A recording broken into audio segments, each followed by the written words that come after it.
आज के अनुग्रह मनन में आप सभी मित्रों का एक बार फिर से हार्दिक स्वागत करता हूं। मित्र, आज हम विचार करेंगे कि आज का दिन क्यों विशेष रहा।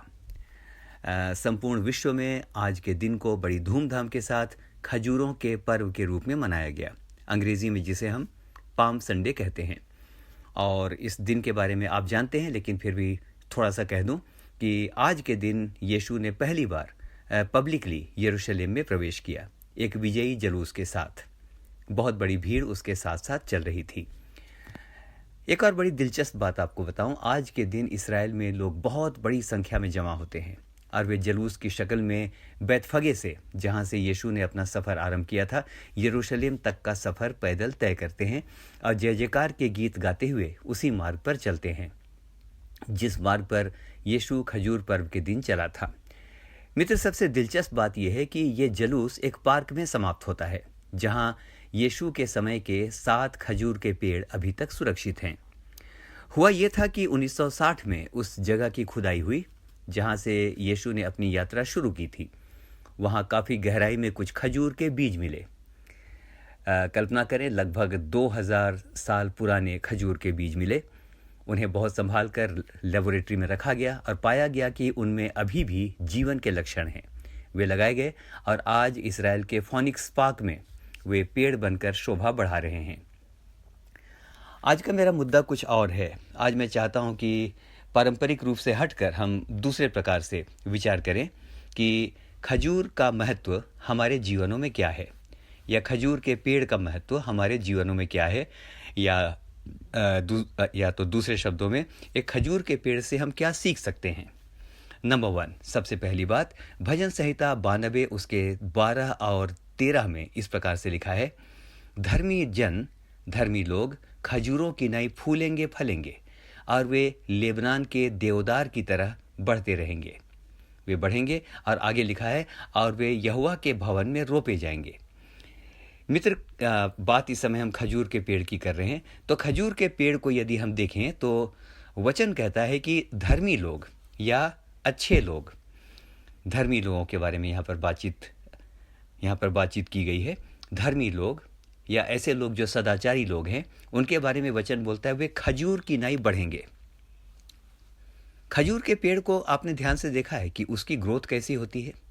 आपने नोट किया होगा मेरे मित्रों कि वो जमीन से सीधा बढ़ता है और उसका तना आकाश की ओर बढ़ता है। It points to the sky, it also points to the heavens. अगर इंग्लिश के अंदर देखें तो स्काईज के लिए हेवन शब्द भी आया है। ये स्वर्ग की ओर ही इंगित करता है। आपको कोई भी खजूर का पेड़ यानी टेढ़ा मेढ़ा बढ़ता हुआ दिखाई नहीं पड़ेगा। हाँ, अगर कोई ह्यूमन इंटरवेंशन है या उसको दूसरे प्रकार से इंटरफेयर कर दे तो बात अलग है, लेकिन ये कभी स्वाभाविक रूप से टेढ़ा मेढ़ा नहीं बढ़ता है, ये सीधा बढ़ता है। इसके ट्रंक या आप इसके तने को देखें तो ये सीधा बढ़ता है। इसकी दिशा हमेशा आकाश की तरफ होती है, जो कि ये संकेत देता है कि धर्मी व्यक्ति को हमेशा सीधा बढ़ना चाहिए, निरंतर स्वर्ग की ओर बढ़ना चाहिए। वचन में लिखा है कि पृथ्वी की नहीं लेकिन स्वर्ग की बातों पर मन लगाओ। उसका सीधा तना हमें इस बात का संदेश भी देता है कि हमें जीवन में टेढ़ी मेढ़ी नहीं, लेकिन हमें सीधी चाल चलनी चाहिए। आइए देखते हैं दूसरी बात मेरे मित्र कि हम खजूर के पेड़ से क्या सीख सकते हैं। जो पहली बात हमने सीखी वो ये था कि खजूर का पेड़ जिस प्रकार से सीधा बढ़ता है, हमें भी सीधा बढ़ना चाहिए। हमारे जीवन के अंदर किसी प्रकार का टेढ़ा मेढ़ापन या छल कपट या प्रपंच, ये बातें ना हो। तो खजूर का पेड़ हमें सीधी चाल चलने की प्रेरणा देता है, सीधा बढ़ने की प्रेरणा देता है। दूसरी बात, आइए देखते हैं कि खजूर का पेड़ कैसे बढ़ता है। हम सभी जानते हैं मित्रों कि खजूर का पेड़ ज़्यादातर रेगिस्तान में पाया जाता है। वहाँ वर्षा नहीं होती या बहुत कम होती है। यह ऐसी जगहों में होता है जहाँ पर हवा में नमी भी नहीं होती। यानी कुल मिलाकर ये बहुत ही कठिन परिस्थिति में बढ़ता है। ध्यान दीजिए, जो खजूर का पेड़ कठिन परिस्थिति और वातावरण में बढ़ता है उसी का फल उत्तम होता है, बहुत अच्छा होता है। आपने देखा होगा कि हमारे आसपास भी कुछ खजूर के पेड़ हैं, लेकिन कंपैरेटिवली हमारी आबो हवा बहुत ही आरामदायक है। तो इन आरामदायक परिस्थितियों में हमारे यहाँ जो खजूर के पेड़ हैं वैसा फल नहीं देते। तो खजूर का पेड़ बहुत ही विषम परिस्थितियों में बढ़ता है। उसके पास बाहर का कोई सहारा नहीं है, कोई सहारा देने वाला नहीं, रेगिस्तान में कोई देखने वाला नहीं, कोई चिंता करने वाला नहीं, अकेला वो रेगिस्तान में बढ़ता है। ये पेड़ अकेले बढ़ते हैं। मित्र, उसके पास एक ही विकल्प है और वो ये है, स्वयं को जीवित रखने के लिए सिर्फ उसे एक काम करना है, और वो काम ये है, उसे अपनी जड़ों को गहरा से गहरा बनाना है, ताकि गहरी जड़ों से वो भूमि के अंदर के भीतर के जल स्रोतों को खोज सके। वो बादलों पर निर्भर नहीं करता। रेगिस्तान में कौन है जो सिंचाई करने आएगा? उसे बस अपनी जड़ों को गहरा बनाना है। तो खजूर की उपमा धर्मियों से दी गई है। एक विशेष बात इस समय आपसे कहना चाहता हूँ। संत पौलुस ने कुलूसियों 2 उसके 7 में इस प्रकार से कहा, उसी में जड़ पकड़ते जाओ। उसी में यानी मसीह में। मित्र, जितनी हमारी जड़ मसीह में गहरी होती जाएगी, ज्ञान में गहरी होती जाएगी, बुद्धि की बातों में हम जितने गहरे होते जाएंगे, परिपक्वता में हम जितने गहरे होते जाएंगे, बातचीत करने में हम जितने गहरे होते जाएंगे, छिछोरापन हमारा हटता जाएगा। तो आज के दिन कहना चाहता हूँ, जितने गहरे हम होते जाएंगे, हमारे जीवन की लॉन्गिविटी या हमारे जीवन के द्वारा जो फल है वो फल बहुत अच्छा होगा। तो यहाँ एक बात को देखते हैं मेरे मित्रों, बड़ा अच्छा है। वचन ये कहता है, यीशु ही जीवन का जल है। शायद हमारे जीवन में मित्रों, आज आप सोच रहे होंगे अनुकूल परिस्थिति नहीं है, बादल नहीं मिलेंगे, अनुकूल परिस्थिति नहीं मिलेगी, शायद कोई सहारा भी नहीं मिलेगा। मनुष्य पर निर्भर नहीं किया जा सकता, क्योंकि हर व्यक्ति विवश है, अपनी लड़ाई लड़ रहा है। इसलिए अपने सर्वाइवल के लिए हमें एक ही काम करना है कि अपनी जड़ों को हमें आध्यात्मिकता के अंदर, आत्मिकता के अंदर लगातार गहरा करते जाना है। ये दूसरी बात हो गई। तीसरी बात जो हम खजूर के पेड़ से सीख सकते हैं वो ये है कि खजूर के पेड़, आपने ध्यान दिया होगा, बहुत धीरे बढ़ते हैं और वे पूरी ऊंचाई पाने में समय लगाते हैं। मित्र, आजकल हमें हर काम फटाफट चाहिए, अभी हो जाए, हम बहुत जल्दी रिजल्ट या परिणाम की हम आशा करते हैं।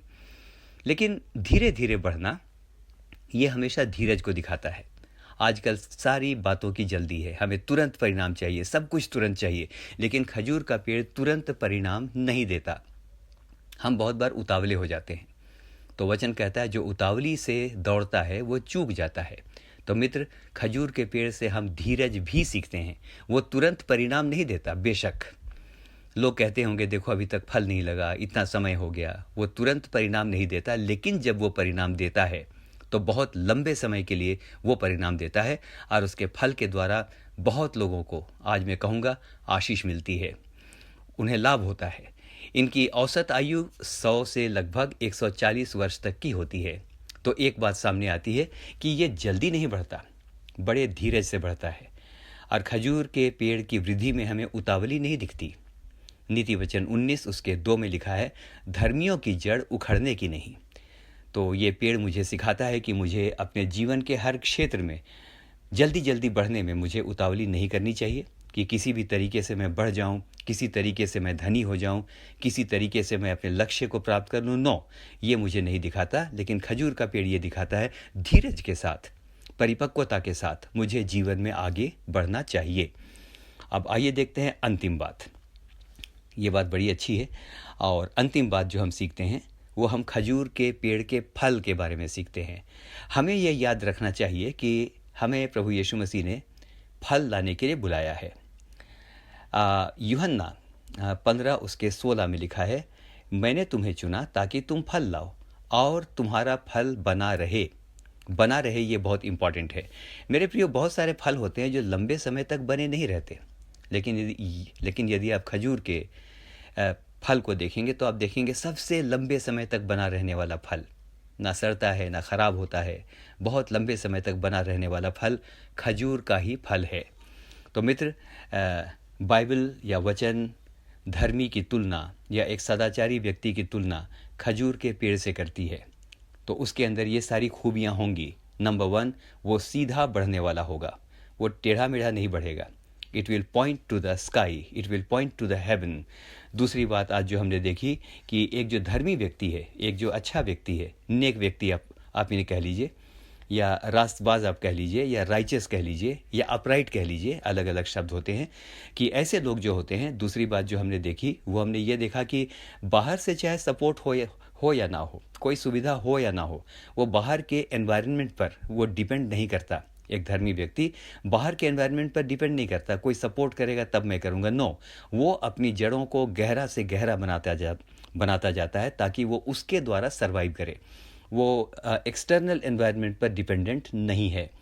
दूसरी बात हमने यानी तीसरी बात जो हमने सीखा वो ये सीखा कि खजूर के पेड़ बहुत धीरे धीरे बढ़ते हैं।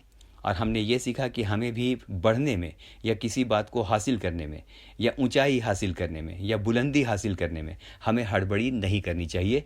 हमें धीरे धीरे बढ़ना चाहिए, अनुभव के साथ बढ़ना चाहिए, परमेश्वर की इच्छा को जानते हुए बढ़ना चाहिए। और अंतिम बात हमने देखी कि यीशु ने कहा, मैंने तुम्हें इसलिए चुना कि तुम फल लाओ, और सिर्फ फल ना लाओ, तुम्हारा फल बना भी रहे। खजूर का जो पेड़ है उसका जो फल है लंबे समय तक बना रहता है। तो क्या समझ में आया? समझ में ये आया कि शुरू में जैसे थे वही फल हमेशा हमारे जीवन के अंदर हो। ऐसा नहीं कि जब बहुत अच्छा है तब तो बहुत अच्छा है और जब अच्छा नहीं तो हमारे फल बिगड़ने लगे। नो, अंडर ऑल सर्कमस्टेंसेस हमारी क्वालिटी, हमारा रंग ढंग, हमारे जीवन की क्वालिटी कुल मिला करके, या हमारा फ्रूट, हमारा फल, हमारा ज्ञान उसी प्रकार से बना रहे। उसके अंदर किसी प्रकार का क्षय या किसी प्रकार का, उसके अंदर, इस समय कहूँगा, उसके अंदर किसी प्रकार की क्वालिटी गिरने ना पाए। तो आइए अब समाप्त करते हैं कि चाहे परिस्थिति कुछ भी हो, प्रशंसा हो, निंदा हो, अभाव हो, बीमारी हो, स्वास्थ्य खराब हो, अनुकूल परिस्थितियां ना हो, हर हाल में हमारे जीवनों में उसकी आत्मा का फल लगातार बना रहे। बहुत बहुत धन्यवाद करता हूँ आज के इस समय के लिए। और मित्र, मैं आशा करता हूँ इसके द्वारा आपको आशीष अवश्य मिली होगी। अगर मिली होगी तो अवश्य इसको दूसरों के साथ भी शेयर करें। और अब हम इस बात को समझ सकते हैं क्यों वचन में कहा गया कि धर्मी लोग खजूरों की नहीं बढ़ेंगे। वाई, और आगे एक शब्द और था, और वो लेबनान के देवदार की तरफ बढ़ेंगे। हैव यू सीन देवदार ट्री? क्या आपने देवदार के पेड़ों को देखा है? आपने देखा होगा कि ऊंचे पहाड़ पर, जहाँ पर कि हवा विरल होती है, जहाँ पर कि ऑलमोस्ट मतलब बर्फ़ जहाँ पर होती है उससे थोड़ा सा नीचे, और आपने ये भी देखा होगा कि ऊंचे ऊंचे पर्वतों पर जहाँ पर आंधियाँ चलती हैं, बहुत ही प्रतिकूल वातावरण में देवदार भी बढ़ता है, लेकिन वो भी सीधा बढ़ता है। तो हमने आज ये सीखा, धर्मियों की तुलना या अच्छे लोगों की तुलना, जो परमेश्वर को प्रेम करते हैं, उन लोगों की तुलना देवदार और खजूर के पेड़ से की गई है, क्योंकि ये सीधे बढ़ते हैं। आइए बढ़ें और सीधा बढ़ें। हमारे जीवनों के द्वारा किसी को धोखा या कपट ना हो, हम सीधाई के साथ अपने जीवन को जीने पाएं। हम में से हर एक को परमेश्वर बहुतायत के साथ आशीष दे। आमीन और फिर से आमीन। अगर अच्छा लगे तो ज़रूर आप इसमें टिप्पणियाँ करें, मुझे भी पढ़ करके उत्साह बढ़ता है और आगे और काम करने की इच्छा और ज़्यादा बढ़ती है। लगातार प्रभु एनकरेज करता है, लेकिन आप लोग भी हैं जिनके द्वारा कि मेरा उत्साह लगातार बना रहता है। हम में से हर एक को प्रभु आशीष दे। आमीन और फिर से आमीन।